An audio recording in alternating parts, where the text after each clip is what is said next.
Hello guys, welcome back to my channel. आज मैं आपको एक बहुत ज़्यादा इंटरेस्टिंग और बहुत ही ज़्यादा इंफॉर्मेटिव टॉपिक को समझाने वाली हूँ। आज मैं आपको बताने वाली हूँ कि क्या एक्स क्रोमोसोम्स को वाई क्रोमोसोम्स में कन्वर्ट कर सकते हैं या फिर क्या वाई क्रोमोसोम्स की संख्या को बढ़ा सकते हैं।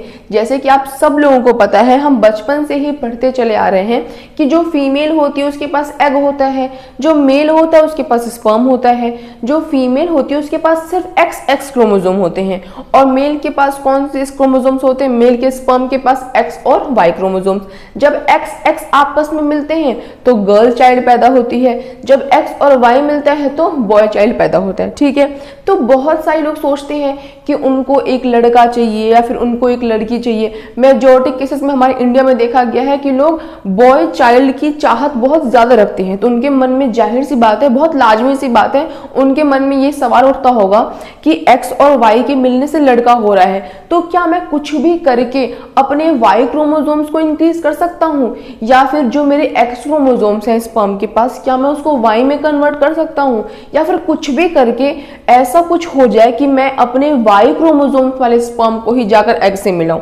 तो क्या बिल्कुल भी ये साइंटिफिकली पॉसिबल है, इसके बारे में हम समझेंगे। सबसे पहले मैं आपको एक बात बताऊं कि फीमेल की ओवरी से एग निकला, ठीक है, एग आपके फिलोपियन ट्यूब में वेट कर रहा है स्पर्म का।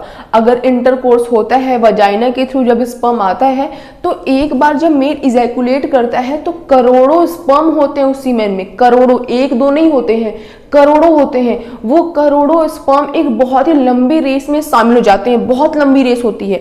आपके लिए वो कुछ सेंटीमीटर का एरिया है, बट स्पर्म इतने छोटे होते हैं, इतने माइक्रोस्कोपिक होते हैं कि उनके लिए जो ये रेस है, जो ये सफर है, वो मीलों का सफर है।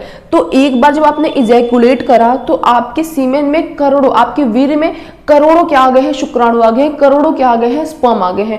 अब वो करोड़ों शुक्राणु और करोड़ों स्पर्म जो है, जिसके पास कुछ में एक्स है, कुछ में वाई है, वो सारे जो स्पर्म है वो एक लंबी रेस में शामिल हो चुके हैं।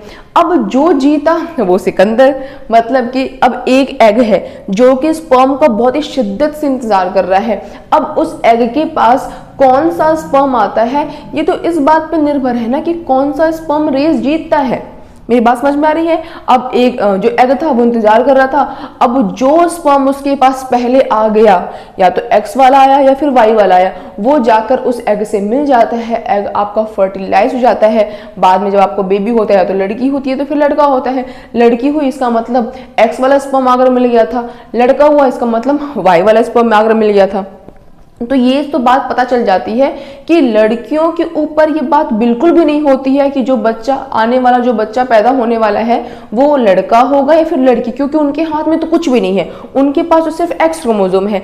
लेकिन लड़कों के पास एक्स भी होता है और वाई भी होता है, लेकिन उसके बावजूद भी इसके ऊपर उनका कोई बस नहीं है कि वो अपने मन चाहा बच्चा पैदा करें, कि मैं चाहूं तो एक्स क्रोमोसोम जाकर मिले, मैं चाहूं तो वाई क्रोमोसोम जाकर मिले। तो नेचुरली तो ये बिल्कुल पॉसिबल नहीं है। अब बहुत सारे लोग मन में आ रहा होगा, चलो ठीक है, नेचुरल प्रेगनेंसी में पॉसिबल नहीं है, लेकिन अगर मैं आईवीएफ को चूज कर रहा हूं या फिर चूज कर रही हूं तो क्या ये पॉसिबल है?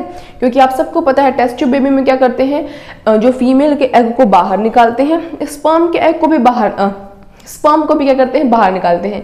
अब उस एग को और स्पर्म को बाहर मिलाते हैं। तो बहुत सारे लोगों के मन में सवाल आ रहा होगा कि जब एग और स्पर्म को बाहर मिलना है तो अंदर तो हमारा बस नहीं है कि अंदर हम एग से क्या मिला रहे हैं, लेकिन बाहर तो हम अपना कंट्रोल दिखा सकते हैं ना, बाहर तो हम अपना बस चला सकते हैं कि जो एग है उससे वाई वाला ही स्पर्म मिले। लेकिन मैं आपको बताऊं कि जो स्पर्म होता है वो इतना माइक्रोस्कोपिक, इतना ज्यादा बहुत ज्यादा छोटा होता है, जिस कारण से हम इतना नहीं उसको एनालाइज कर सकते कि जो वो स्पर्म है उसके हेड में स्टोर क्या हो रखा है, वो उसके पास कौन से क्रोमोसोम है, एक्स वाला है कि वाई वाला है। इतना डिटेल एनालाइज करना बिल्कुल भी पॉसिबल नहीं है, जिस कारण से हम वहां भी पता नहीं लगा सकते हैं कि जो एग से स्पर्म मिल रहा है वो एक्स वाला मिल रहा है या फिर वो वाई वाला मिल रहा है। तो इससे तो एक बात साफ है, बिल्कुल साफ है कि आप अपना मन चाहा आर्टिफिशियल बच्चा पैदा नहीं कर सकते हो कि मैं अपने मन मुताबिक क्या कर पाऊँ, बच्चा पैदा कर पाऊँ।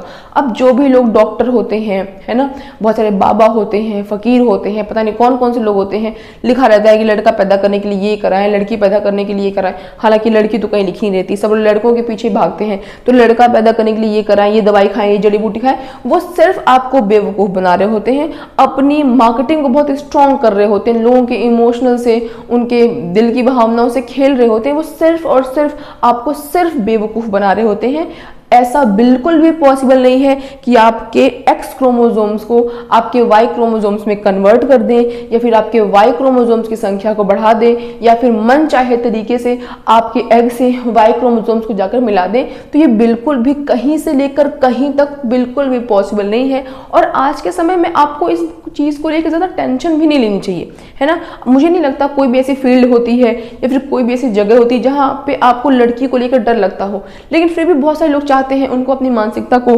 चेंज करने की बहुत ज़रूरत है। मैं इस बात पे, लड़की बहुत अच्छी होती है, इंपॉर्टेंट होती है, एम्पावरमेंट, वुमेन्स एम्पावरमेंट, इसमें मैं ज़्यादा लेक्चर देना नहीं चाहती, लेकिन मैं समझती हूँ कि आज के टाइम पे सब लोग बिल्कुल इक्वली इंपॉर्टेंट होते हैं, चाहे वो मेल हो या फिर चाहे वो फीमेल हो। जो भी मेल करते हैं सब कुछ फीमेल करती है, तो फीमेल भी बहुत ही इंडिपेंडेंट होती हैं, सही होती हैं, मजबूत होती हैं, स्ट्रांग होती हैं। उन्हें बिल्कुल ज़रूरत नहीं है कि उनको संभालने के लिए, उनको पालने के लिए किसी लड़के की बिल्कुल भी आवश्यकता है। तो आज के इस वीडियो के लिए बस इतना ही। मिलेंगे नेक्स्ट वीडियो में किसी और बहुत ही इंटरेस्टिंग और इन्फॉर्मेटिव टॉपिक के साथ। तब तक अगर आपको मेरी वीडियो इन्फॉर्मेटिव लगी हो, इंटरेस्टिंग लगी हो, तो मेरी वीडियो को लाइक कर देना और मेरे चैनल सब्सक्राइब करना। That's all, bye guys.